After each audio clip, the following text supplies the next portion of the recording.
గురువే సర్వలోకానాం గురువే సర్వలోకానాం విషజీవరోగిణాం నిధియే సర్వవిద్యానాం శ్రీదక్షిణామూర్తియే నమః. శ్రీధర స్వామినం నిత్యం బోధకారణమవ్యయం భావాతీతం మహం వందే సుఖజ్ఞానైక నిర్మలం.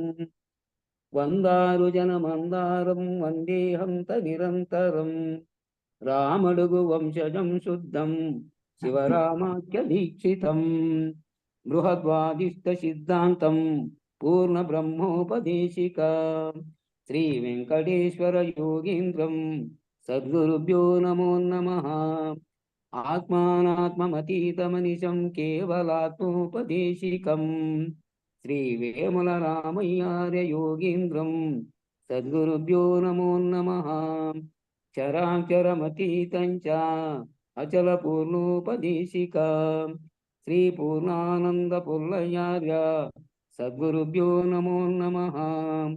పూర్ణబోధ సుధానిధిం పూర్వపుణ్య ఫలప్రదం వేదాంతానంద సద్గురుం వెంకటరమణార్య గురుం భజే. పూర్ణానంద పుల్లయార్య పుత్రరత్న మహాగురుం విష్ణానంద విభం దేవం కృష్ణమూర్తి నమో నమః. పరబ్రహ్మానందవర్షిం పరాపర సమాదర్శం జ్ఞానాజ్ఞానతీతానంద అస్మత్కార్య నమోస్తుతే.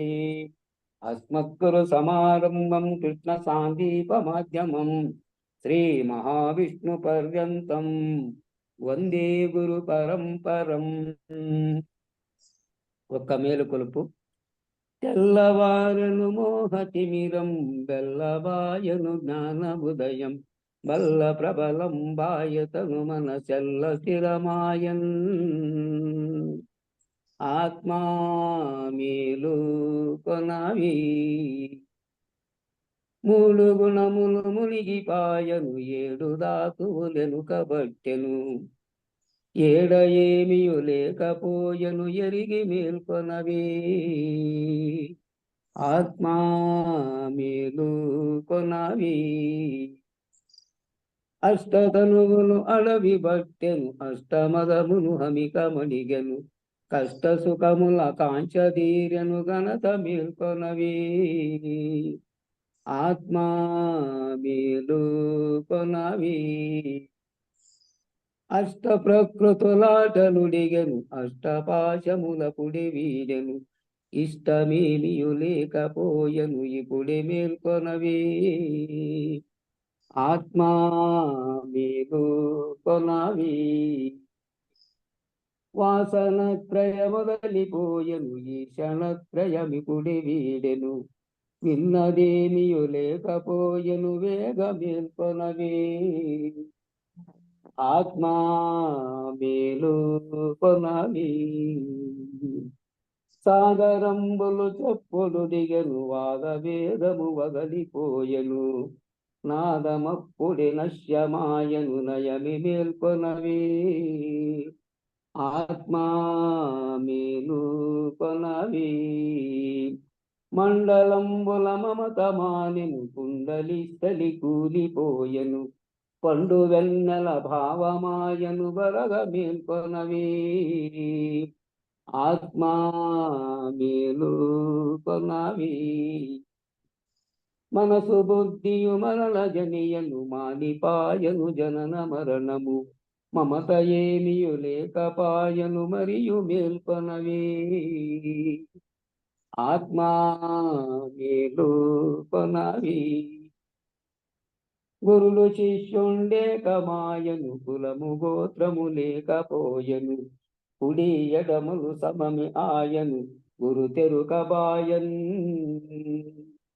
ఆత్మా మేలు కొనవి పరశురాముని సీతారాముల భజన నిత్యము చేయుటాయను బాగుగా శేషమ్మ భావము బయలులో లేదాయన్. ఆత్మా మేలు కొనవి తెల్లవారెను మోహతిమిరం బెల్లబాయను జ్ఞాన ఉదయం బల్ల ప్రబలం బాయతను మనసెల్ల స్థిరమాయన్ ఆత్మా మేలు కొనవి. జై సద్గురు ప్రభు మహారాజుకు జై.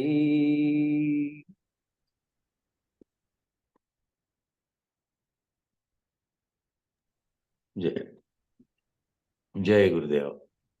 అంతా మ్యూట్ చేసుకోండి.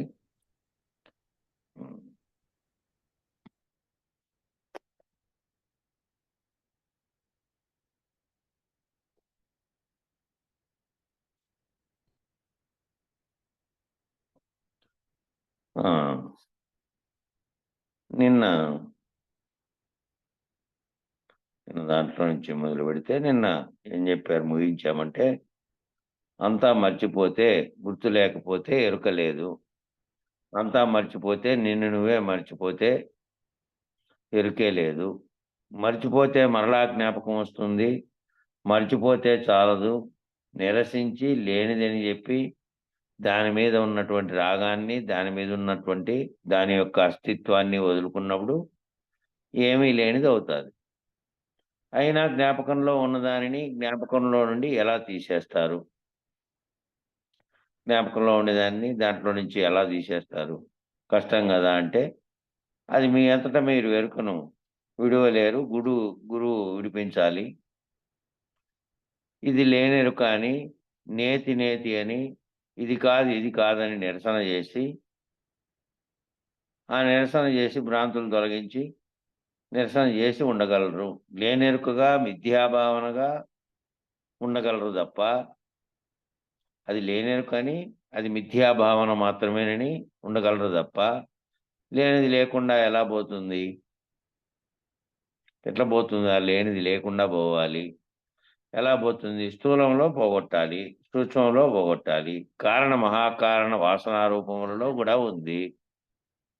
స్థూలంలోనూ పోగొట్టాలి, సూక్ష్మంలోనూ పోగొట్టాలి, జాగ్రత్తలోను స్వప్నంలోను రెండిట్లో వచ్చినది కూడా అంతా ఇదే కలయను అన్నట్టుగా.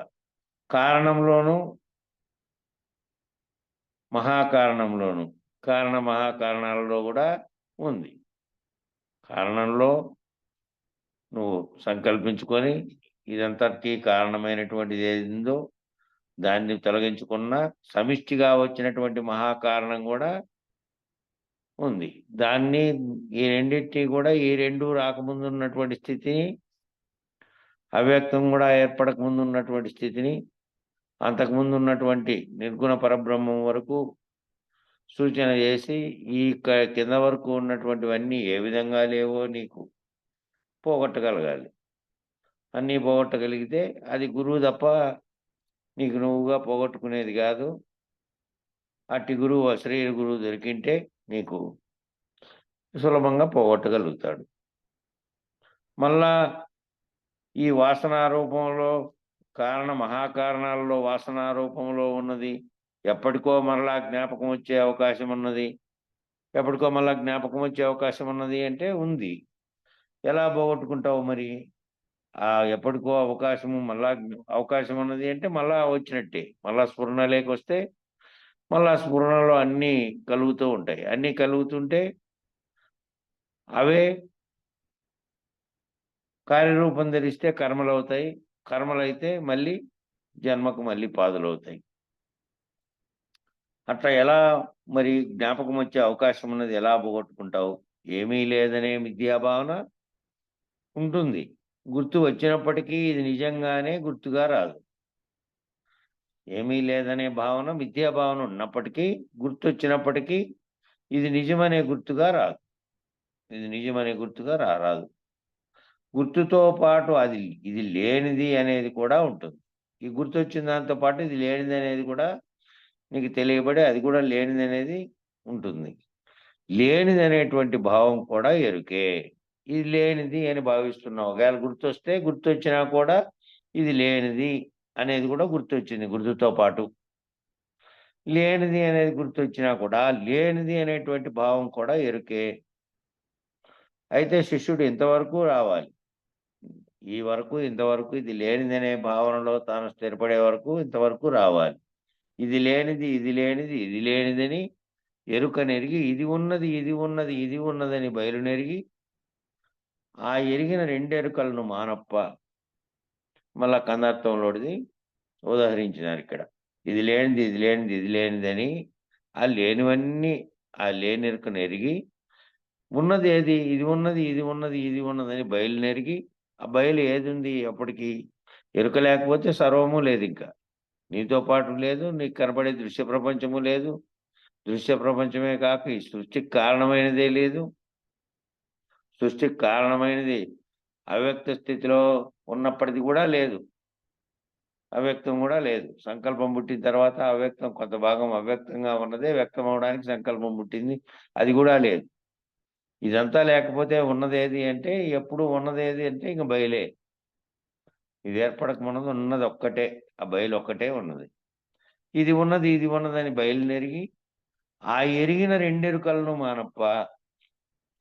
మళ్ళీ రెండెరుకలే అన్నారు. ఇది వ్యష్టి సమిష్టిల్లో ఎరిగినటువంటి రెండెరుకలు ఆ రెండు మానేసాయి.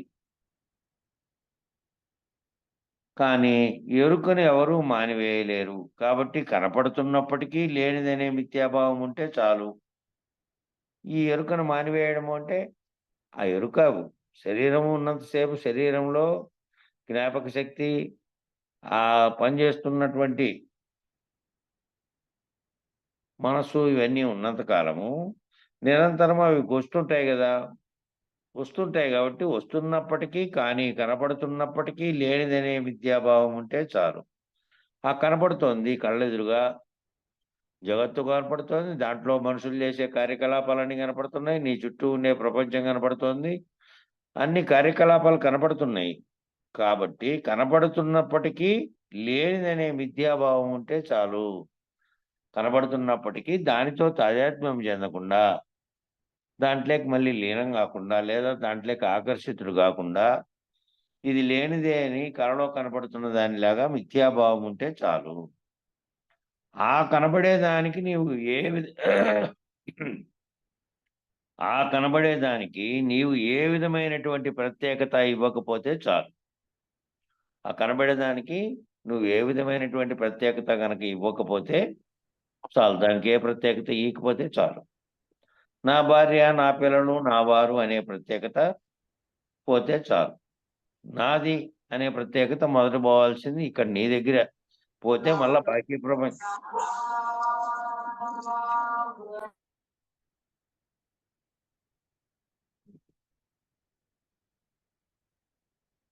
నా భార్య నా పిల్లలు నా వారు అనే ప్రత్యేకత ప్రత్యేకమైనటువంటి భావన ఎప్పుడైతే మన నీ పట్ల నీలో మాత్రమే అది ఉంటే బాహ్యంగా కనపడేవి కూడా మళ్ళా నావి నీవే గాక వాటితో కూడా తాదాత్మ్యం చెందేది ఉంటుంది. ముందు నువ్వు దేనిని భావిస్తున్నావో నావి అనే నాది పోతే ప్రపంచ భావన కూడా తర్వాత సమిష్టిగా ఉన్నటువంటి భావన కూడా అన్నిటి పోగొట్టుకునేకి వీలవుతారు. నా భార్య నా పిల్లలు నా వారనే ప్రత్యేకత పోతే చాలు. అసిపదము చేత అన్నీ సమానముగా చేసుకుని అసిపదం అనే చోటుకు వచ్చిన తర్వాత నిన్నొచ్చింది దాని గురించే నమశివాయలో అసిపదం అనే అసిపదం చేత ఆ దాంతో నువ్వే అది అయి ఉన్నావు.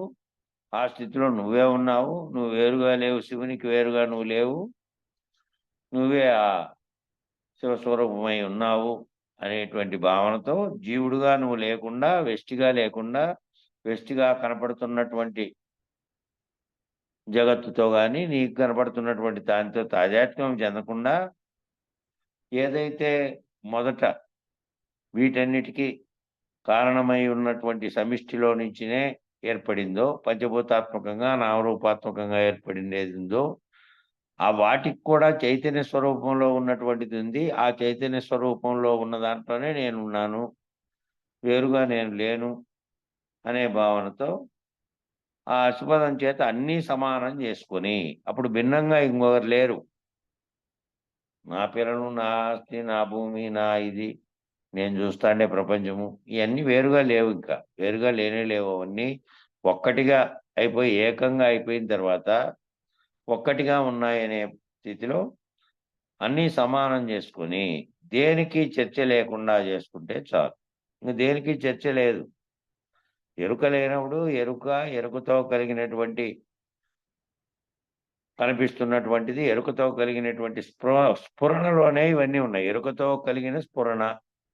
ఆ స్ఫురణలోనే కదా నీవన్నీ, నీవు నేననే భావన, నీవనే భావన, నా పిల్లలు, కుటుంబం అనే భావన, ప్రపంచం అనే భావన, అన్ని భావనలు కూడా దాంతో కలుగుతున్నటువంటి ఆ భావన కూడా భావన లేకుండా పోయినప్పుడు, నేను లేకుండా పోయినప్పుడు, జగత్తు ప్రత్యేకంగా లేదు అనే కారణంగా పోయినప్పుడు, మహాకారణాలు కూడా లేనటువంటి స్థితిలోకి పోయినప్పుడు, ఇవి ఏమి దేనికి చర్చ లేదు. చర్చకు అవకాశమే లేదు నీకింక.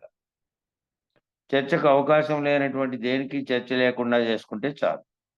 ఆ ఎరుక ఉన్నా నీకు ప్రమాదం కాదు. అన్నీ లేనటువంటి అన్నీ లేవు.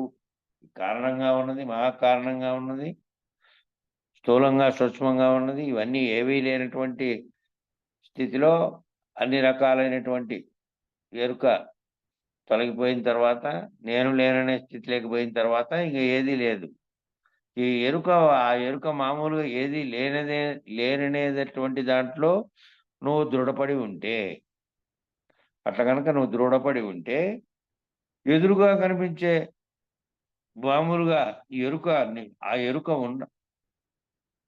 ఏదైతే ఉన్నప్పుడు, నీ శరీరం ఉన్నప్పుడు, నీ ఆలోచనలు, మనసు అనే దాంట్లో గుర్తుకొస్తుంటుందో, ఆ గుర్తుకొస్తున్న ఊరికే కనపడేస్తున్నటువంటి ఆ ఎరుక ఉన్నా కూడా నీకేం ప్రమాదం కాదు. నువ్వు భావించకపోతే చాలు. నువ్వు దాంట్లోకి భావించకపోతే, ఆకర్షించకపోతే, దాంట్లోకి తాదాత్మ్యం చెందకపోతే, అది లేనెరుకగా నువ్వు మానేసి మిథ్యాభావంతో నువ్వు ఉంటే అది లేనిదిగానే.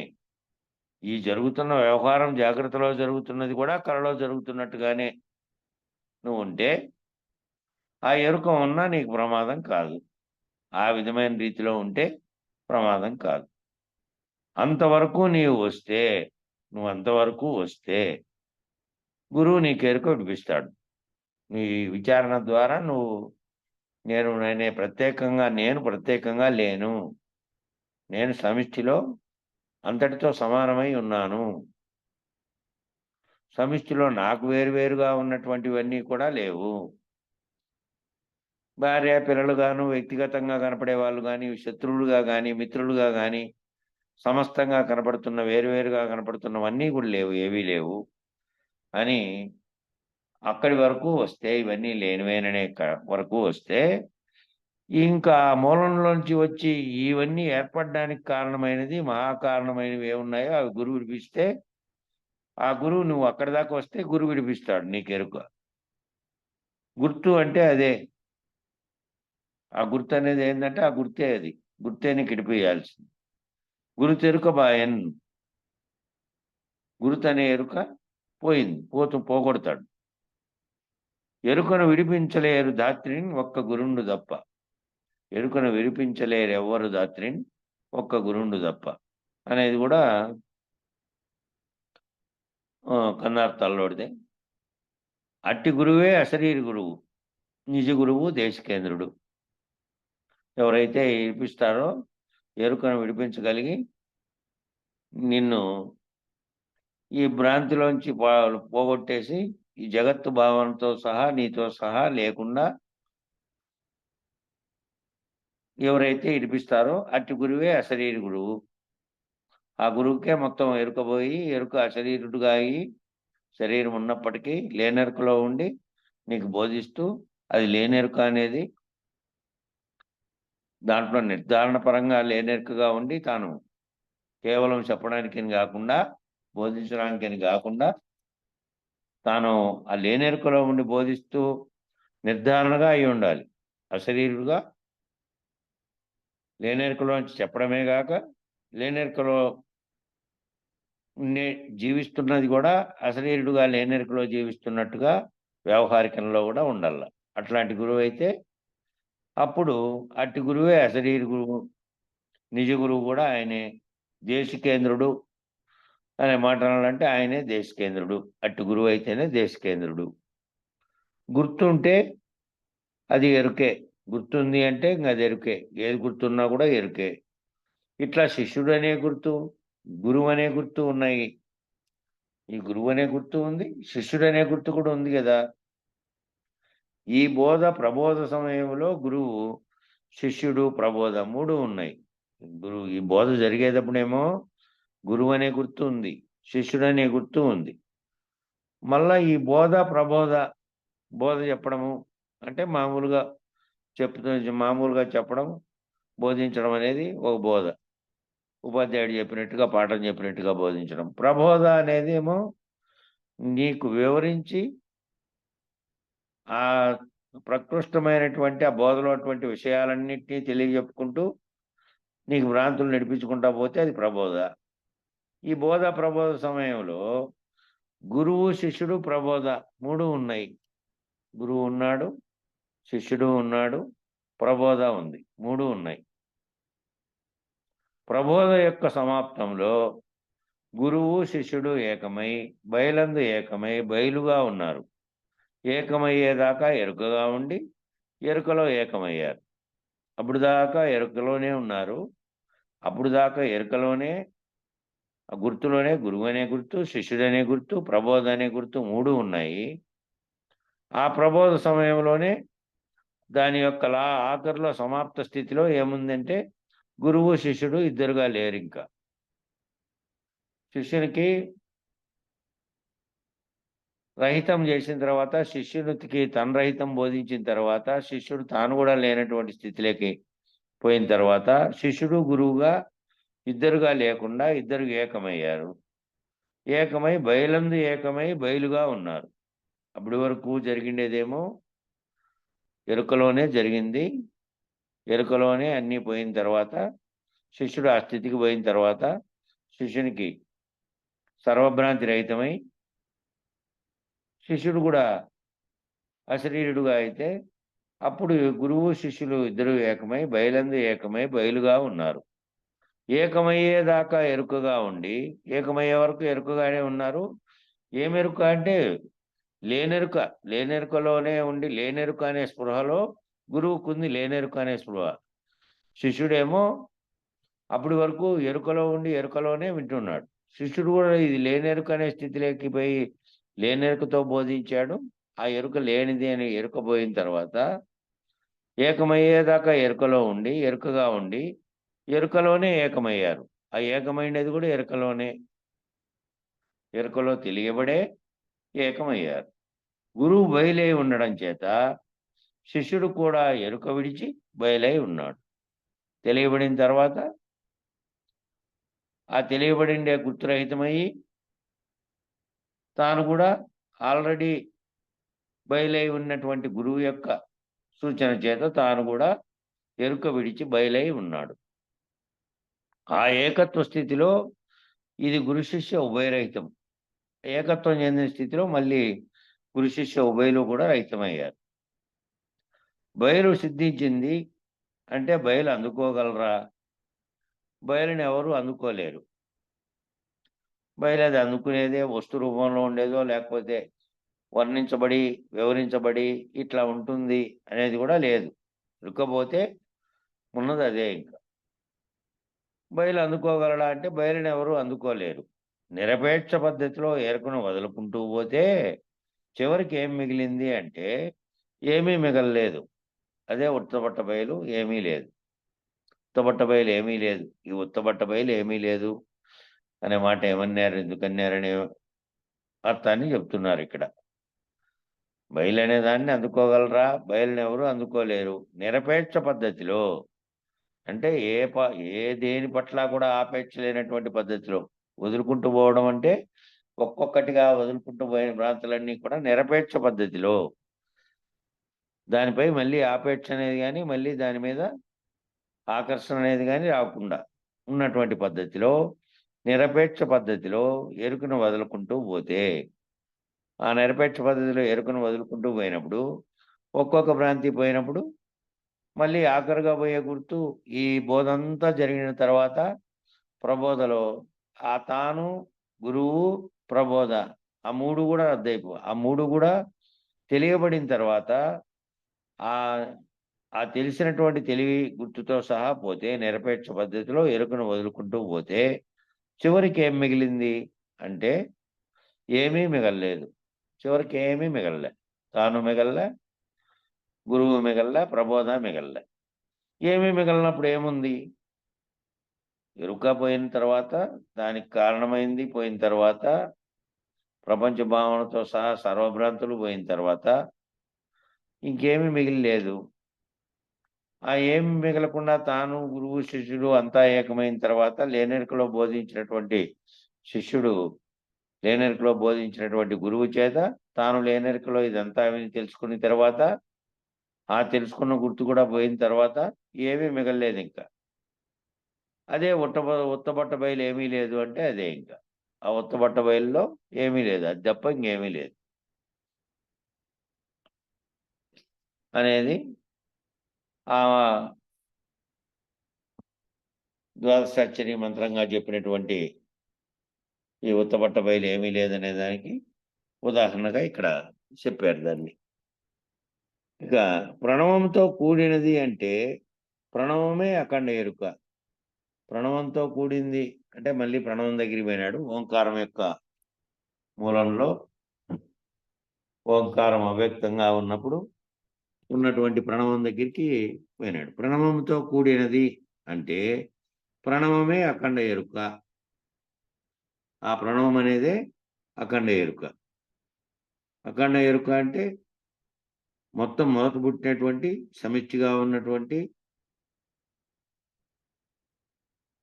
బ్రహ్మ అనే 3 వంతుల బ్రహ్మలో నిర్గుణంగా ఉన్నటువంటి బ్రహ్మలో ఒక వంతు బ్రహ్మ సృష్టి చేయాలనే సంకల్పంగా కలిగినటువంటి ప్రణవమే.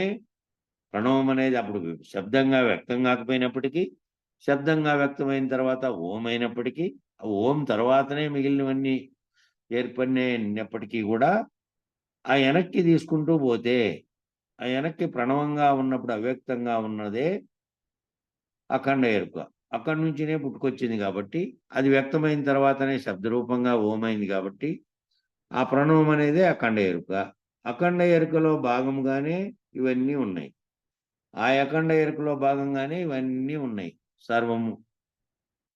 దాంట్లో నుంచినే ఓం, ఓం వచ్చిన తర్వాత మళ్ళీ మరియు ఆదిశక్తికి అవయవములుగా ఈ అఖండ ఎరుకలోనే భాగంగా ఉండడమే కాక, ఇవన్నీ కూడా ఆదిశక్తికి అవయవాలుగా ఉన్నాయి. ఈ జీవేశ్వరుల ఐక్యము ప్రణవంతో సంబంధపడినటువంటి పంచాక్షరి అయితే, ఈ ఆదిశక్తికి అవయవంగా ఇవన్నీ ఉన్నాయి.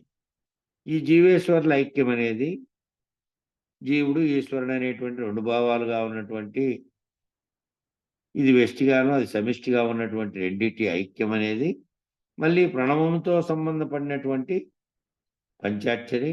పంచాక్షరి అంటే నమశివాయ. ఈ ప్రణవంతోనే సంబంధపడినటువంటి ఈ ప్రణవము పంచాక్షరిగా ఉంది. దానికి ఓం అనేది కలిసిన తర్వాత ఓం నమ శివాయ అనేది అయింది. ప్రణవంతో సంబంధపడినటువంటి పంచాక్షరి అయితే ప్రణవములో ఉన్న పంచాక్షరిని ఎంచుకున్నాము. ప్రణవంలో ఉన్న పంచాక్షరిని అంటే ఓం వ్యక్తం కాకుండా ఉన్నప్పటి పంచాక్షరి. ఓం వ్యక్తమైన తర్వాత ఓం నమ శివాయ అయింది. అది అవ్యక్తంగా ఉన్నప్పుడు ప్రణవంగా ఉంది. అప్పుడు కేవలం నమ శివాయ ఉంది. కాబట్టి దాన్ని ఈ నమశివాయన్న అనేదాన్ని ప్రణవంలో ఉన్న పంచాక్షరిని ఎంచుకున్నాం. నమశివాయ అని ఎరుకలో ఉన్నదానిని ఎంచుకున్నాం. ఎరుకలో ఉండేదాన్ని ఎంచుకున్నాం. ఈ నమశివాయకు సంకేతాలంటే గుర్తులు ఇచ్చి ఎరుక ఏ రకంగా వచ్చిందో దానికి ప్రతిక్షేపము చేశాం. లెక్కలలో ప్రతిక్షేపము అంటారు. లెక్కల్లో అంటే కొన్ని సంకేతాలతో లెక్కలు మనం నేర్చుకునేటప్పుడు ఇది ఎక్స్ అనుకోండి, ఇది వై అనుకోండి, ఇది జెడ్ అనుకోండి అని ఏ విధంగా లెక్కల్లో గుర్తులు చెప్తారో లెక్కల మాస్టారు ముందు ఒక సమస్య పరిష్కరించకపోయినప్పుడు ఒక లెక్కను లెక్క చేయాలంటే ఓ అంకెలను దానిలో ఏం చేస్తారంటే ఓ దాన్ని ఎక్స్ గాను, ఓ దాన్ని వై గాను, ఓ జెడ్ గాను ఇట్లా సంకేతాలు ఇచ్చి లెక్కంతా చేసిన తర్వాత దానికి వచ్చిన సమాధానాలను ఇది ఎక్స్, ఇది వై, ఇది జెడ్ అనేది నిరూపించబట్టి చెప్తారు. ఆ విధంగా సంకేతాలు ఇచ్చాము దీనికి. నమః అనేదానికి శివాయ నమ శివాయ అనే 5 అక్షరాలకి సంకేతాలు పెట్టి చివరికి అసలు దాన్ని కనుక్కొని అసలు దాన్ని మళ్ళా చివరికి కనుక్కొని మధ్యలో ప్రతిక్షేపించినవన్నీ కూడా తీసివేస్తాం. ఈ మధ్యలో ఏవైతే ప్రతిక్షేపించారో గుర్తులుగా నీకు ఇగో నా అంటే ఇది, మా అంటే ఇది, సి అంటే ఇది, వా ఇది, యహ అంటే ఇది అనేది చెప్పారు కదా నిన్న.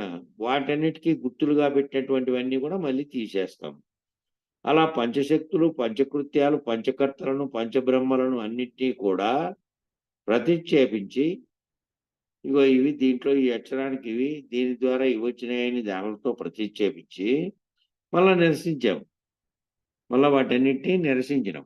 తెలుసుకునే కొరకు ఉదాహరణలుగా తెలియబడినప్పుడు అంకె తెలియబడలేదు. ఒక గురువారు ఒక లెక్క ఇచ్చారు. ఆ లెక్కలో ఏం చెప్పాడంటే ఒక వస్తువు రూ. 5, రేడియో అనే వస్తువు రూ. 10, ఇంకో బ్యాగ్ అనే వస్తువు రూ. 2. వీని దగ్గర 100 ఉన్నాయి. ఏమేమి వస్తువులు ఎన్నొస్తాయి అని లెక్కిచ్చి ఈ దీంట్లో ఓ వస్తువు ఖరీదు ఎంతో తెలియదు. అయితే అవి 12 వచ్చాయి. దానిలో ఎక్స్ అనుకోండి అని లెక్కిచ్చారనుకో.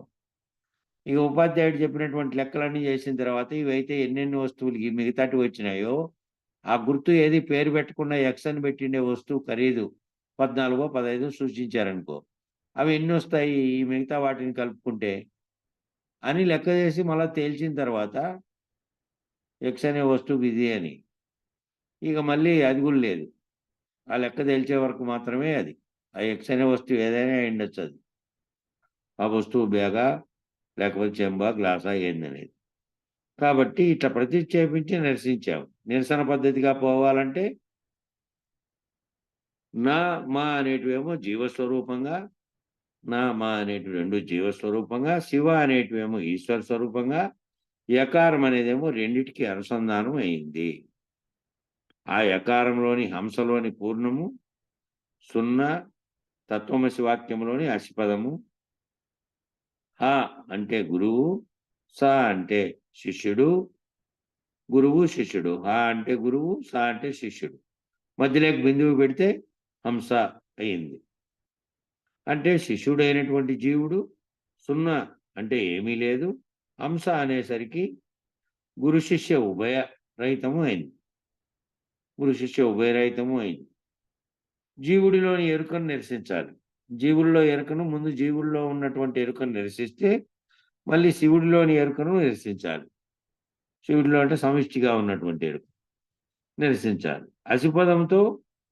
అసిపదం అంటే నేను అదే అయి ఉన్నాననే పదం కాటికొస్తే అప్పుడు గురు శిష్యులు ఒక్కటై గురువు అనే గుర్తు, శిష్యుడనే గుర్తు లేకుండా గురు తెరుకబాయన్ లాగా అవ్వాలి.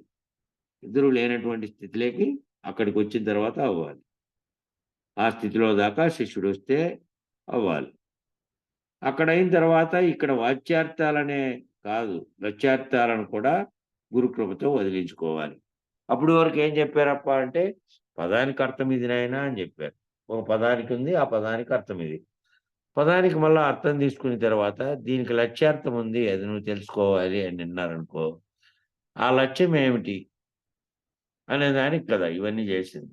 సాధకుడిగా మొదలుపెట్టినప్పటి నుంచి నిత్యానిత్య వస్తు వివేకము, హేమోత్తాత్త ఫలభోగ విరాగము, ముముక్షాది ఈ తీవ్ర ముముక్షత్వము, సమాధి షట్క సంపత్తి ఇవన్నీ చెప్పారు. ఇవన్నీ ఎందుకు అంటే అవన్నీ పదాలకున్న అర్థాలు తెలుసుకొని, పదాలలోని అంతరార్థం తెలుసుకొని దేని కొరకు అవి చెప్పారు అంటే నువ్వు నిజమైనవేమి భ్రాంతులేవి అన్ని తెలుసుకోవడానికి ముందు నీకు సాధనా సంపత్తి పరుడు ఎట్లుండాలి, ఏ విధమైన దాంతో ఉండాలి అనే దానికి అవి చెప్పారు. అవి చెప్పిన తర్వాత సృష్టి ఎలా కలిగిందో సాంకేతార గమనస్కాలు చెప్పారు. ఎందుకు చెప్పారంటే ఎలా కలిగిందో చెప్పడానికి ఉదాహరణ చెప్పాలి కాబట్టి ఉదాహరణకన్నీ చెప్పారు. ఆ చెప్పేటప్పుడు అన్ని అధ్యారోపవాదాలు చెప్పారు. అధ్యారోపవాదాలు తాడును పాముగాను, కుందేటి కొమ్ము, దీంట్లో మృగజలం అంటే ఈ ఎండమావుల్లో నీళ్లు ఇవన్నీ లేనివే చెప్పారు. వంద్యాసునుడు, వంద్యకు పుట్టినటువంటి పుత్రుడు. ఇవన్నీ ఎందుకు చెప్పారంటే ఉదాహరణలు చెప్పుకుంటూ పోయినారు. ఉదాహరణలు అవన్నీ ఎందుకోసము అంటే ఉదాహరణలలో నుంచి చెప్పుకుంటూ వెళ్ళి ఆ వాచ్యార్థాలు లక్ష్యార్థాలుగా మళ్ళా లక్ష్యంగా చూసినప్పుడు అన్నీ లేనివిగా చూసుకుంటూ వెళ్ళినప్పుడు ఇక ఆఖరి స్టెప్గా ఈ లేని వాటి అన్ని భ్రాంతులు వదిలిపోయినప్పుడు ఇంకా లక్ష్యాన్ని చేర్చుకున్న తర్వాత లక్ష్యార్థాలను కూడా వదిలించుకోవాలి గ్రూప్తో. లక్ష్యము అంటే ఆ లక్ష్యంగా ఏదైతే ఉన్నదో తెలుసుకున్నటువంటి వ్యష్టి సమిష్టిలో రెండిటికీ కారణమైనది, ఆ కారణమైనది కూడా తెలుసుకొని ఆ సమిష్టిలో ఉన్నటువంటి సమిష్టికర్త వేరుగా లేడు నేనేను అనే దానికాటికి కూడా పోయిన తర్వాత మళ్ళీ ఆ సమిష్టికర్తగా ఉన్నటువంటి వాటికి కారణం ఏమిటి, సమిష్టికర్త రావడానికి ఆ మూలంలో ఎరుక రావడానికి కారణం ఏమి అనేది కూడా వివరించి గురువు చేత అది తెలియబడిన తర్వాత ఈ లక్ష్యార్థాలను కూడా గురుకృపతో వదిలించుకోవాలి. లక్ష్యార్థాలను పెట్టుకున్నావు, ఎందుకు పెట్టుకున్నావు లక్ష్యార్థాలను అంటే నువ్వు ఈ వాచ్యార్థాలుగా వచ్చిన వాటి యొక్క అంతరార్థమైనటువంటి లక్ష్యార్థాన్ని తెలుసుకునే కొరకు అప్పుడు దాకా పెట్టుకున్నావు. లక్ష్యార్థం అర్థమైన తర్వాత ఆ లక్ష్యార్థం స్థితి లేకపోయినిచ్చి నిర్ణయార్థము ఆఖరుకు నిర్ణయార్థంగా అయిపోయింది. గురువు శిష్యులు లేనప్పటి స్థితి వచ్చింది అంటే నిర్ణయార్థం అయిపోయింది ఇద్దరికీను. నిర్ణయం ఏదైతే ఉందో ఆ నిర్ణయం జరిగిన తర్వాత నిర్ణయం కూడా ఎరుకలోనే జరిగింది అని చెప్పారు కదా ఇప్పుడు దాకా. నిర్ణయం కూడా ఎరుకలోనే జరిగింది. ఆ ఇద్దరు లేకపోవడం కూడా ఎరుకలోనే జరిగింది. జరిగిన తర్వాత ఇంక ఎరుక ఉన్నప్పటికీ కూడా లేనిదని మిథ్యాభావంతో దానిని గుర్తించే స్థితిలో లేకుండా ఉన్నటువంటి స్థితిలోకి పోయింది. కాబట్టి ఈ లక్ష్యార్థాలను కూడా గురుకృపతో వదిలించుకోవాలి. అక్కడ దాకా పోయిండేవాడు, అక్కడ దాకా పయనించిండే శిష్యుడు గట్టిగా కృషి చేసి లక్ష్యార్థాలను కూడా తొలగించుకొని అప్పుడు ఆ గురుకృపతో వదిలించుకుంటే అప్పుడు వాళ్ళిద్దరూ వేరుగాను లేరు. వాళ్ళిద్దరూ ఇక్కడ ఉన్నటువంటి ఎరుకలో ఉన్నప్పటికీ, శరీరాలు ఉన్నప్పటికీ వాళ్ళ భావనలో ఎరుక లేదు, మిథ్యాభావనతో ఉన్నారు. వాళ్ళు రహిత స్థితిలో అశరీరులుగా ఉన్నారు. ఆ స్థితి పోయినట్లు వాళ్ళు. ఇక ఓంకారే వదనాదేవి వాయకారౌ భుజద్వయే శికారో దేహమధ్యే చ నమఃకారౌ పదద్వయే పంచాక్షరి పరావిద్య సతారా లింగరూపిణి అని ఇక్కడ దేంట్లోదో మరి శ్లోకం ఇది. ఈ శ్లోకాన్ని ఉదహరించినారు. ఓంకారమే ఆ మాయాశక్తి యొక్క ముఖమని, వాయా 2 భుజాలు 2 చేతులు, శికారో అంటే దేహమధ్యేచ పొట్ట అనేటువంటి చెప్పన్నా. హలో చెప్పన్నా, పలుకుతున్నాం. ఈ శ్లోకం ఇది విభూతి ధారణలో విభూతి ధారణ.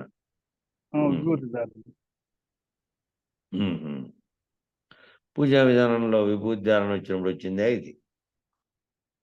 అవును, వచ్చింది కదా, పూజా విధానంలో వచ్చినట్టుంది కదా. మళ్ళా మ్యూట్ అయిపోయినాడేమో. పూజా విధానంలోనే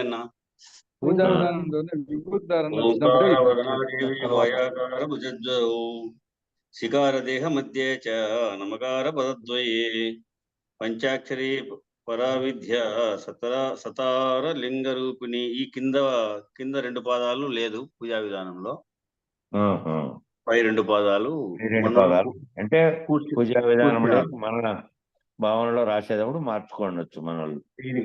దీనికి మనకు కూర్చారు పెద్దలు. కాబట్టి ఈ ఓంకారమే ఆ మాయాశక్తి యొక్క ముఖము. ఆ ఓంకారం అనేది మాయాశక్తి యొక్క ముఖము. వాయా 2 భుజాలు. ఈ వాయా అనేటివి 2 భుజాలు 2 చేతులు అవే. శికారో అంటే శికారో దేహమధ్యేచ పొట్ట అనేటువంటిది వృక్షం యొక్క కాండముగా ఏదైతే ఉన్నదో అది శికారము. నా మకారౌ పదద్వయే అంటే నా మా అనే 2 కలిపి కింది పదాలు నామ అనేటివి. ఓం అనేది వదనంగా ఇచ్చాము. వదనం అంటే ముఖం. వాయ అనేవి భుజములుగా వాగ్భవ కూటమిగా వ్రాసాము. మధ్యలో సి అనేది హృదయ స్థానంగా రాశాము. నమకారములు ఎడమ కుడి కింది పాదములుగా శక్తి కూటమిగా ఉన్నాయి. పంచాక్షరముల పంచాక్షరములు అనేవి సర్వదేహముల యందు సృష్టి స్థితి లయ తిరోధాన అనుగ్రహములకు ఆధారమై ఒప్పుచున్నవి. పంచాక్షరములుగా ఉన్నవి సృష్టి చేయడానికి సృష్టి స్థితి లయ మళ్ళీ తిరోధాన అనుగ్రహాలకు ఆధారమై ఒప్పుచున్నాయి. ఈ పంచాక్షరములే 5 రకములుగా ఉన్నటువంటి అఖండ ఎరుకే. 5 రకాలుగా చెప్పారే, సృష్టి స్థితి లయ, ఆకర్షణ, విస్తీర్ణము, విస్తరించడము, ఆకర్షించడము, సృష్టి స్థితి లయాలు ఏర్పడినప్పుడు సృష్టిగా ఉండడం, స్థితి చెందడం, లయం చెందడం, ఆకర్షించడం, విస్తీర్ణం చెందడం. ఈ 5 రకాలుగా ఉన్నటువంటి ఈ పంచాక్షరములే 5 రకములుగా ఉన్నటువంటి అఖండ ఎరుకే. వాటి యొక్క తత్వాలతో కూడి సృష్టికి దిగేసరికి సృష్టికర్త బ్రహ్మ దగ్గర నుంచి కింది వరకు పిపీలికాది బ్రహ్మ పర్యంతం అన్ని దేహములందు అన్ని జీవుల యందు కూడా ఈ ప్రణవము ఓంకార రూపంగా, ప్రణవ రూపంగా, ఓంకారమే ముఖస్థానంగా, వాయ కారణములు, వా యా యకారములు, ఈ 2 వా యాకారములు 2 భుజములుగా, నా మా అనేటివి 2 పాదద్వయంగా, శ్రీకారమేమో హృదయంగా, ప్రతి జీవి యందు కూడా ఆ ప్రణవమే, ఆ ఓంకారం అనే ప్రణవమే పనిచేస్తుంది. ఓం అనేది ఏర్పడలేదు. ఓం లేకుండా ఉన్నటువంటి ఓంకారమే ముఖస్థానంగా ఉంది. ఈ ఎరకలేకి వచ్చిన తర్వాత ఓం కలిసింది. అంతకుముందు అవ్యక్తంగా ప్రణవంగా ఉన్నప్పుడు నమశివాయ మాత్రమే ఉంది. ఓం తర్వాత వచ్చి కలిసింది అనేది పైన పేరాల్లో వివరించారు. ఈ విధంగా శికారము హృదయముగా ప్రతి జీవి యందు కూడా ప్రణవం పనిచేస్తోంది. సర్వదేహములందు సృష్టి స్థితిలయ తిరోధాన అనుగ్రహములకు ఆధారమై సర్వదేహాల్లో కూడా ఉంది. ఈ ప్రణవనాదమే, ఈ ప్రణవనాదము అంటే శబ్దమే. ఈ శబ్దమే ప్రణవనాదం అంటే మొట్టమొదటి పుట్టినటువంటి శబ్దమే, మళ్ళీ వచ్చినటువంటి శబ్దాలు కాదు. మళ్ళీ వ్యక్తమై ప్రపంచం వ్యక్తమైనట్టు అనేక శబ్దాలు వచ్చాయి. మొట్టమొదటి దాన్ని మాత్రమే ప్రణవనాదం అన్నారు. అది వ్యక్తమైండేది అకార మకార ఉకారములతో, ఆ 3 శబ్దాలతో కూడినటువంటి ఓంకారం. ఈ ప్రణవనాదమే కనుక ఇటువంటి నాదానుసంధానం చేయాలి. నాదానుసంధానం చేయాలి అనే ఈ నాదానుసంధానం అనే పదము పాటలో వచ్చింది. ఓ పాటలో, శంకరాభరణం అనే సినిమా పాటలో వచ్చింది. కరెంట్ మ్యూట్ చేసుకో. నాదముకు దగ్గరగా, మ్యూట్ చేయప్ప వెంకటరాముడు, మ్యూట్ చేయి. నాదానికి దగ్గరగా అంటే ఆ. అదే నాదం అంటే శబ్దం పైన దృష్టి కలిగి ఉండడం. నాద బ్రహ్మం, అది నాదానందం. కనుక ఇటువంటి నాదానుసంధానం చేయాలి. ఈ విధంగా ఏకత్వం సిద్ధించినప్పుడు ఈ 5 రకాలైన విభజన కలుగజేసిన దానిని వాచ్యార్థంగా వదలాలి. ఈ విధంగా ఏకత్వం అనేది సిద్ధించినప్పుడు ఈ 5 రకాలుగా విభజన చేసినటువంటిది నమశివాయ అనే దాంట్లో 5 రకాలుగా విభజన చేసినటువంటి దాన్ని వాచ్యార్థంగా వదలాలి. కానీ పెట్టుకున్నంత వరకు ఆ ఏకత్వం పొందలేదు.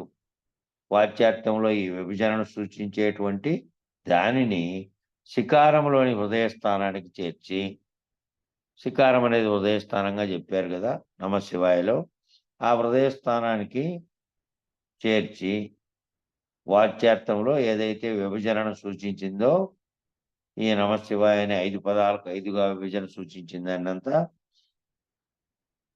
శికారంలో ఉండేటువంటి హృదయస్థానానికి చేర్చి వాచ్యార్థాన్ని నిరసించినప్పుడు, ఆ వాచ్యార్థమైన దాన్ని నిరసిస్తే, మిగతా దానిని నిరసిస్తే శికారమే బట్టబయలు, ఏమీ లేదు అవుతోంది. ఆ శికారం అనే హృదయస్థానంలో ఉన్న శికారం అనేదే ఉత్త బట్టబయలు, ఏమీ లేదు అని అవుతోంది. ఎరుకే విభజన చేసింది. ఈ విభజన అంతా ఎవరు చేసింది? నమశివాయ అనే 5 పదాల్లో ఒక్కొక్క దానికి ప్రతిరూపంగా ఫలానా స్థానాలని జీవుడిలోను, అక్కడ సమిష్టిలోను చెప్పబడినటువంటివిగా చెప్పిండేది ఏం చేసింది అంటే ఎరుకే విభజన చేసింది. ఎరుక లేకపోతే విభజన ఎక్కడుంది? ఎరుకే లేకపోతే వాటన్నిటిని దీనికి ఇది ప్రతిరూపం, దీనికి ఇది ప్రతిరూపం. అంతకుముందు సమిష్టిలో రావడానికి సృష్టి స్థితి లయాలకు కారణమైన దాన్ని కూడా ఈ నమశివాయతో మొన్న 2 రోజుల క్రితం విభజించి చెప్పారు. వ్యష్టిగా కూడా మళ్ళా విభజించి చెప్పారు. ఈ విభజనకు కారణం ఏమిటి? ఈ విభజన చేయడానికైనా సరే ఎరుకే విభజన చేసింది. ఎరుక లేకపోతే విభజన ఎక్కడుంది? దీని గురించిన ఎరుక లేకపోతే విభజన ఎక్కడుంది? ఇవన్నీ ఊహాత్మకంగా ఉదాహరణలకు చెప్పడానికి తీసుకొచ్చి వాటిని పోల్చి మళ్ళీ చెప్పడము, మళ్ళీ ఆఖరకు వాచ్యార్థంగా చెప్పినవి, లక్ష్యార్థంగా చెప్పినవి కూడా నిరసించమంటున్నాడు కదా! కాబట్టి అది కూడా తెలియబడిన తర్వాత నిరసించుతున్నాం. అయితే నిరసించే వరకు వీటన్నిటిని ఊహాత్మకంగా తీసుకొచ్చి వీటికి ఆయా అక్షరాలకు పోల్చి మళ్ళా పేర్లు పెట్టి ఇవన్నీ ఎవరు విభజన చేశారు? ఎరుకే విభజన చేసింది. ఎరుక లేకపోతే విభజన ఎక్కడుంది? విభజన చేసేదే లేదు. ఎరుకే 5 రకాలుగా విభజన చేసింది. ఎరుకే 5 రకాలుగా విభజన అనేది ఎరుకే చేసింది.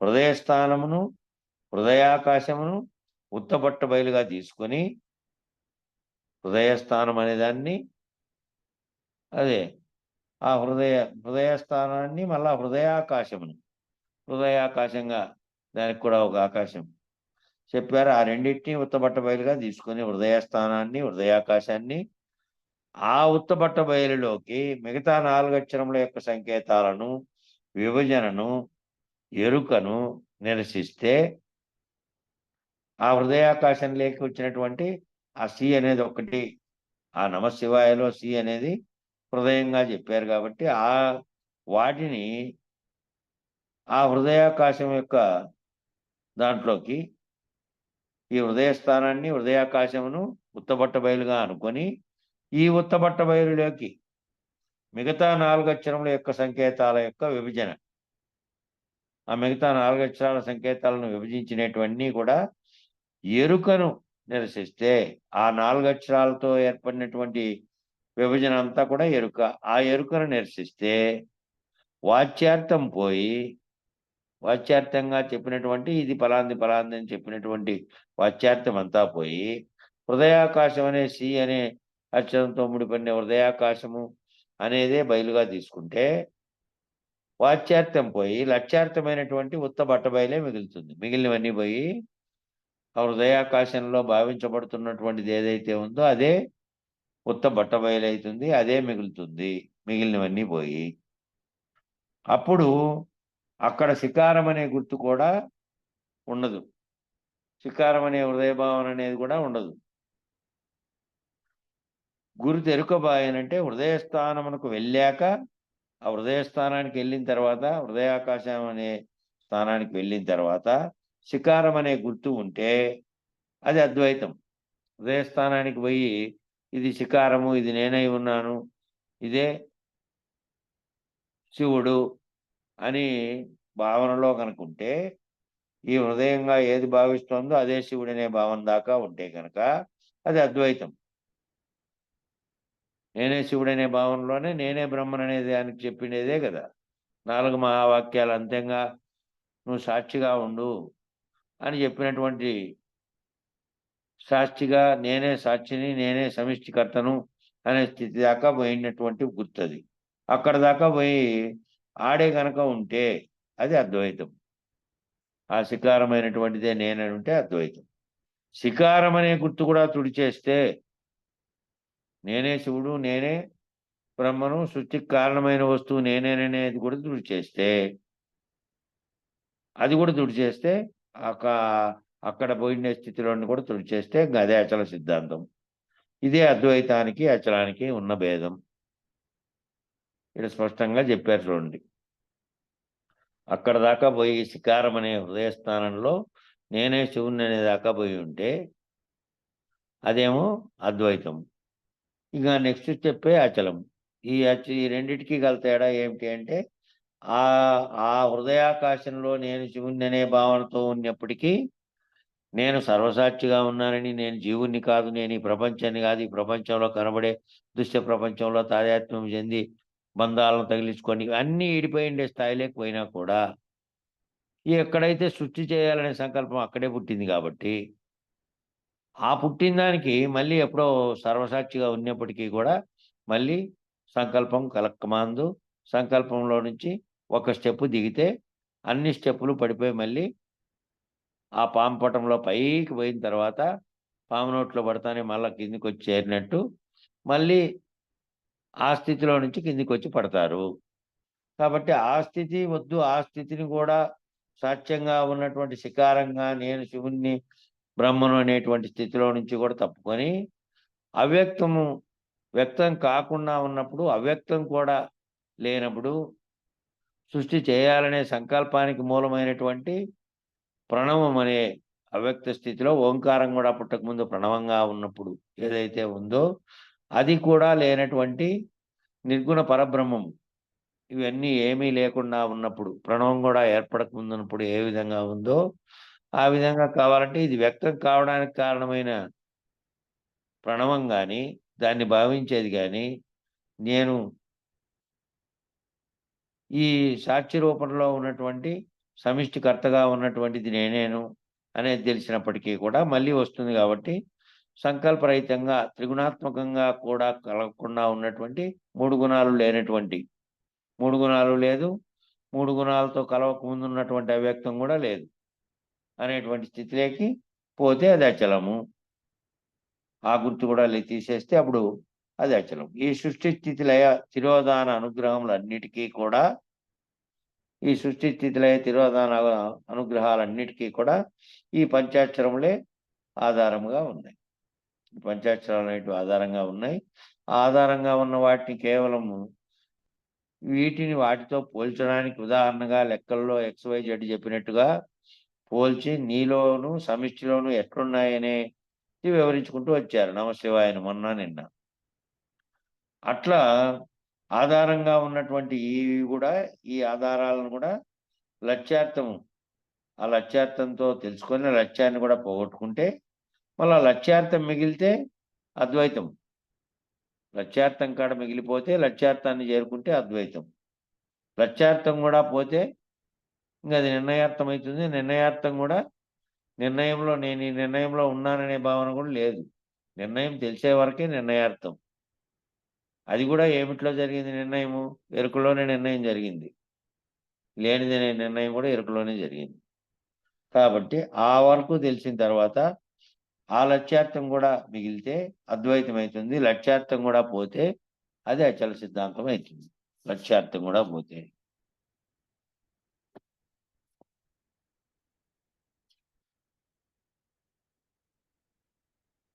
పైన చెప్పిన 16 కళలు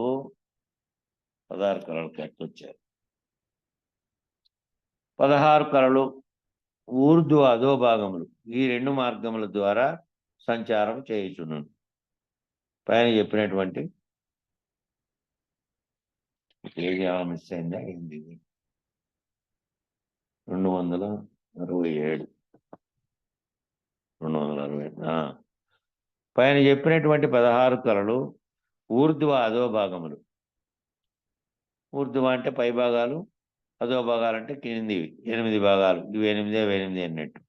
ఊర్ధ్వ అధోభాగాలు 16 కళలు. ఈ 2 మార్గముల ద్వారా సంచారం చేయుచుండును. అంతా కూడా ఈ 16 కళలుగానే సంచారం ఉంది. ఈ 15 కళలు కూడా నిష్కలలో అవ్యక్తంగా ఉన్నాయి.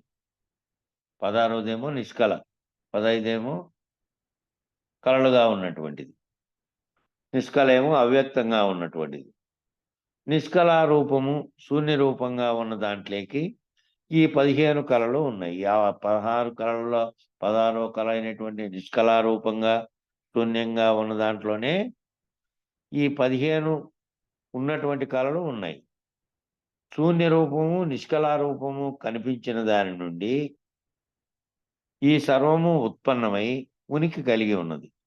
శూన్య రూపంగాను నిష్కలగాను ఉన్నటువంటి దాంట్లోనే వ్యక్తమైన తర్వాత ఉత్పన్నమయ్యి ఈ 15 కళలు వ్యక్తమై ఉత్పన్నమై ఉనికిని కలిగి ఉన్నాయి. కనపడిన తర్వాత వ్యక్తమైన తర్వాత ఉనికిని కలిగి ఉన్నాయి.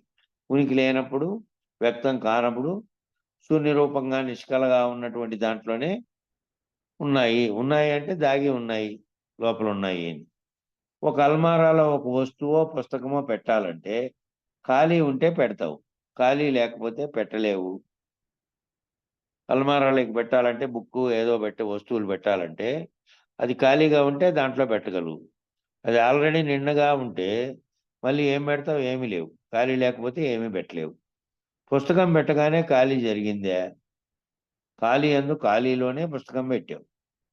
పుస్తకం పెట్టిన తర్వాత ఖాళీ పక్కకు జరగదు. ఖాళీగా ఉంటేనే పుస్తకం పెట్టావు. అలాగే శూన్యములోనే సర్వము తోచింది. శూన్యమందే సర్వము కూడా తోచింది. నిష్కలలోనే మిగతా 15 కళలు దాగి ఉండి మళ్ళా వ్యక్తమైనట్టుగా శూన్యముగా ఉండి శూన్యములోనే ఈ సర్వము ఉన్నట్టుగా తోచింది. సర్వము శూన్యములోనే ఉనికి కలిగి ఉంది. ఈ సర్వము కూడా తోచినటువంటి సర్వము కూడా శూన్యంలోనే ఉన్నప్పటికీ ఉనికి కలిగి ఉంది. దాంట్లో నుంచినే ఉనికి కలిగి ఉంది. దాంట్లోనే ఉంది, ఆల్రెడీ శూన్యంగా ఉంది. బయటికి వ్యక్తమైన తర్వాత ఉనికి కలిగి ఉంది. సర్వము తోచింది. ఆ దాంట్లో నుంచినే సర్వము తోచింది. శూన్యంలో ఉండగానే తోచింది. శూన్యంతో పాటు సర్వము ఉనికి కలిగి ఉంది. ఆ శూన్యం అనేది ఉనికి కలిగి ఉంది. ఇది శూన్యము, లేనిది.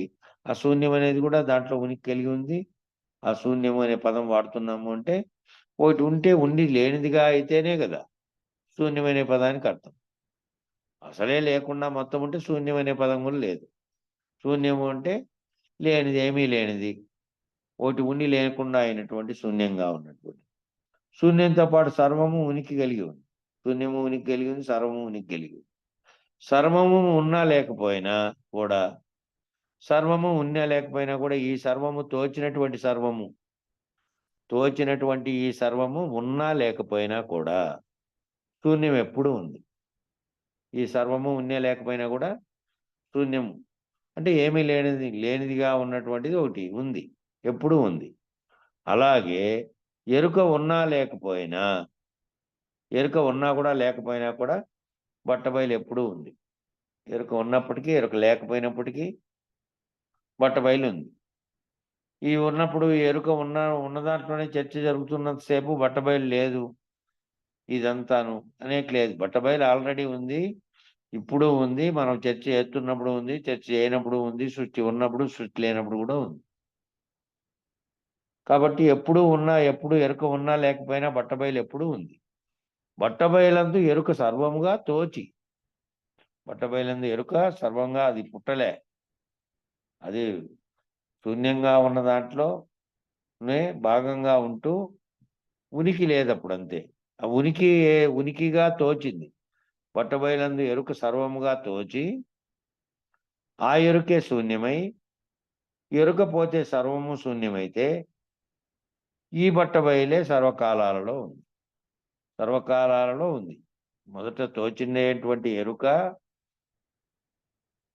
ఆ ఎరుకే ఆ అవ్యక్తంలో ఆ శూన్యంగా ఉన్న దాంట్లో ఎరుకే ఉండి వ్యక్తమై తోచి ఆ ఉనికిని కల్పించుకుంది. లేనిదే ఉనికిని ఉన్నట్టుగా భ్రమచేత ఉనికిని కల్పించుకుంది. ఆ ఉనికి అనేది ఉన్నట్టుగా కనిపించిన ఉనికి అనేది ఆ సర్వంగా తోచిండేది ఆ ఎరుక శూన్యమైతే, ఆ ఎరుకే శూన్యమై ఎరుక పోతే సర్వము శూన్యం. సర్వము శూన్యమైతే ఎరుకతో కల్పించబడినటువంటి, ఎరుకతో ఉనికిని పొందినటువంటి, ఎరుకతో ఉన్నట్టుగా భ్రమింపజేసినటువంటి తోచినటువంటిదంతా కూడా పోతే సర్వము శూన్యమైతే ఈ బట్టబయలే సర్వకాలాల్లో ఉంది. సర్వకాలాల్లోనూ బట్టబయలే ఉంది. మధ్యలోనే ఎరుక శూన్యంగా ఉన్న దాంట్లో నుంచి తోచి ఉన్నట్టుగా ఉనికిని కల్పించుకొని అన్నీ చేసింది.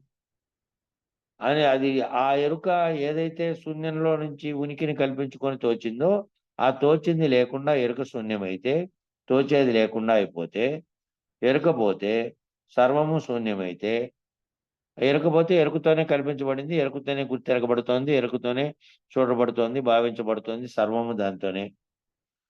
పోతే శూన్యం, సర్వము పోతే శూన్యమైతే ఈ బట్టబయలే సర్వకాలాల్లో ఉంది. బట్టబయలు అనేటువంటిది ఎప్పటికీ సర్వకాలాల్లోనూ ఉంది. ఎరుక తోచక ముందు, తోచిన తర్వాత, మళ్ళీ ఎరుక లేకుండా పోయి రహితమైన తర్వాత కూడా అదే ఉంది. బయలు ఎప్పుడూ శూన్యం కాదు. బయలు అనేది ఎప్పుడు కూడా శూన్యం కాదు. ఈ శూన్యంగా ఉన్నదంతా ఎరుకే. ఎందుకంటే బయలు శూన్యం కావాలంటే బయలు అనేది ఒక వస్తువుగా అంతకుముందు ఉండి లేకుండా అయిపోతేనే శూన్యం. శూన్యం అనేది కూడా, శూన్యం అనే పదం రావడానికి కారణం ఏమిటి అంటే, ఒకటి ఉంది, ఆ ఒకటి కూడా లేదు. ఒక కుండ ఉంది, కుండలో పదార్థాలన్నీ ఉన్నాయి, పదార్థాలన్నీ తీసేశారు, కడిగేశారు. ఏమీ లేదప్ప దాంట్లో శూన్యం ఉంది అంటే ఏముంది, ఏమీ లేదు అని, ఉత్తది ఉంది అని. అట్లాగే ఉత్తది ఉంది అనడానికి అంతకుముందు ఏదైనా ఉంటేనే ఉత్తది అయ్యేది. అట్లా శూన్యంగా అనే పదార్థం, శూన్యం అనే పదం కూడా దీంట్లో ఎరుకలో నుంచి వచ్చింది. బయలు ఎప్పుడు శూన్యం కాదు, ఎప్పుడు సర్వము కాదు. బయలు ఎప్పుడు శూన్యంగానూ లేదు, మళ్ళీ సర్వంగానూ లేదు. శూన్యంగా ఉండి మళ్ళీ సర్వంగా వ్యాప్తమై మళ్ళీ కనపడి ఉనికిని సృష్టించుకొని అన్నీ చేసింది ఏది, అన్నీ భ్రమింపజేసింది ఎరుకే. బయలు ఎప్పుడు కూడా శూన్యంగా ఉండి మళ్ళా వ్యక్తమై మళ్ళా సర్వమును కల్పించి, ఉనికిని కల్పించి మళ్ళీ లేకుండా పోయింది అనడానికి ఎట్టి పరిస్థితులు లేదు. కాబట్టి అది ఎప్పుడు కూడా అశూన్యము కాదు, సర్వం కూడా కాదు. బట్టబయలు అంటే దేనికి అవకాశం ఇచ్చేది కాదు, అది దేనికి అవకాశం ఇచ్చేది కాదు. ఆవరణలో కూడినటువంటి దాంట్లోనే అవకాశం వచ్చింది, ఆవరణతో కూడినటువంటి దాంట్లోనే అన్నీ ఏర్పడింది. కాబట్టి శూన్యంగా ఉన్నటువంటి దాంట్లో సృష్టి జరిగినప్పుడు పంచభూతాత్మకంగా వచ్చినవి కానీ, దాంట్లో వచ్చిన ప్రాణులు కానీ, ఇవన్నీ సృష్టి జరగకముందు ఉన్నటువంటి మొదట్లో ఏర్పడినటువంటి ఆకాశం అనే ఆవరణలోనే ఏర్పడినాయి. కాబట్టి ఆవరణలో ఉంటేనే ఏర్పడతాయి, దేనికి కూడా బయలులో మాత్రం అవకాశం లేదు. బట్టబయలు ఏమిటి అంటే నిరాకాశం. ఆకాశం అనేటువంటి అవకాశం ఇచ్చేటువంటి స్థితి ఉండేది కాదు, అది నిరాకాశం. బట్టబయలే స్వతసిద్ధం. బట్టబయలు మాత్రమే స్వతసిద్ధం. మిగిలినవి వచ్చినవి, తోచినవి, పోయినవి అనే భావనతో ఉన్నటువంటి, ఎరుకతో ఉన్నటువంటివి అంటే లేకుండా వచ్చినట్టుగా తోపింపబడినటువంటివి, వచ్చినవి పోయినవి అనే పదాలు వాడినారు అంటే వచ్చిపోతున్నాయి అవి.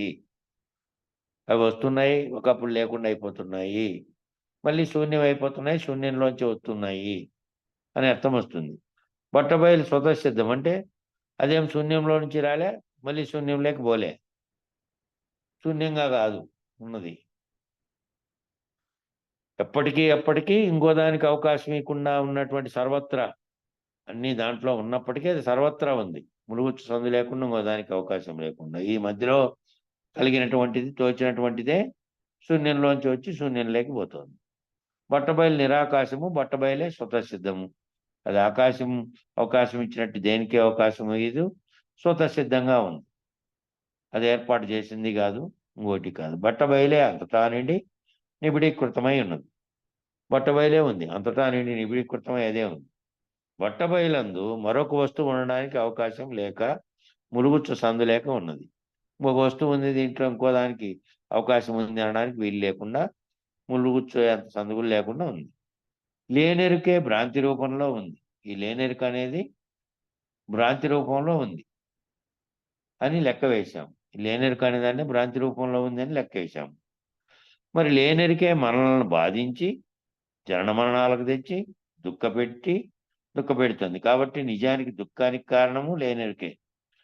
కనుక లేనెరుకను లేనెరుకగా గుర్తించి ఈ లేనెరుకను నిజమనే ఎరుకగా భావించక భ్రాంతి రహితమై గురుకృపతో ఆ ఎరుకను ఎప్పుడైతే విడిచామో, ఈ నీ పుట్టుకకు కారణమైంది, నువ్వు అస్తిత్వంగా భావించబడి, నేను నాది అని భావించబడి, జగత్తును కూడా ఊహించబడి, అది లేనిది ఉన్నట్టుగా ఉన్నప్పటికీ కూడా దానితో తాదాత్మ్యం చెంది అది నిజం అనుకొని నువ్వు భావించిందంతా నిజానికి లేనిదని లేనెరుకను నిజమనే ఎరుకగా భావించకుండా లేనెరుకగా భావించి గురుకృపతో ఎప్పుడైతే విడిచావో అప్పుడు ఈ ఉత్త బట్టబయలు ఏమీ లేదు అని గురువు చూపించినప్పుడు ఈ ఎరుక భావించినటువంటి ఎరుక లేనిది తోచినటువంటి ఎరుక నిజానికి లేనిది, ఉన్నట్టుగా తోచినటువంటిదంతా కూడా లేనిదే లేనెరుక. ఇది లేనెరుక నిజం అనుకునే భావం పోతే లేనెరుక అయింది.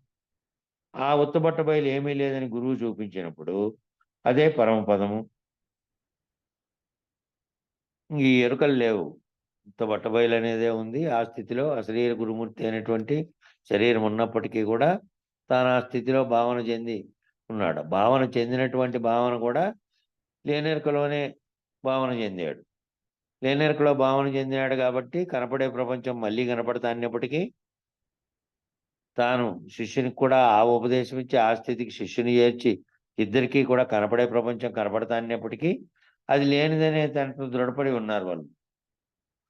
భ్రాంతి రహితమై గురుకృపతో ఆ ఎరుకను ఎప్పుడైతే విడిచారో ఉత్తబట్ట బయలు ఏమీ లేదని చూపించినప్పుడు పరమపద స్థితిలో ఉన్నదాన్ని ఏమీ తీసేయటం లేదు. అదే లేనిది అని చెప్పి లేనిదాన్నే ఆ లేనిదిగా తోచిందని చెప్పి తీసేస్తే ఎటు తిరిగి అది లేనిదే కాబట్టి ఆ వదలమంటున్నారు. దాన్ని వదిలి లేనిదే కాబట్టి లేనటువంటిది దాన్ని లేనిదానిగా భావించి వదలమంటున్నారు. అది ఈ పేరాకాడికి వీటికి అయిపోయింది. ఇంకా రేపు నెక్స్ట్ పేరాకాడ మొదలు పెడదాం. మంగళం చెప్పండి. जय सद्गुरु प्रभु महाराज को जय।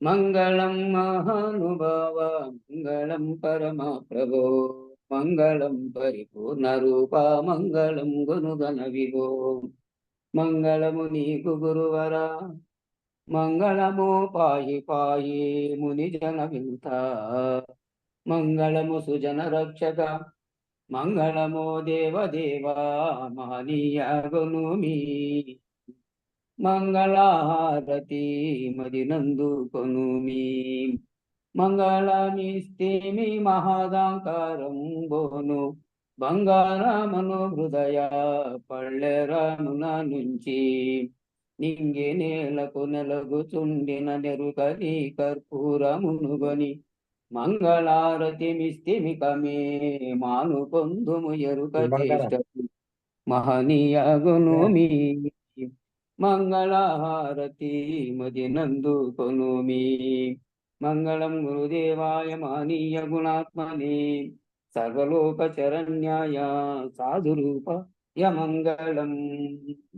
జై సద్గురు ప్రభు महाराज को जय। जय पूर्ण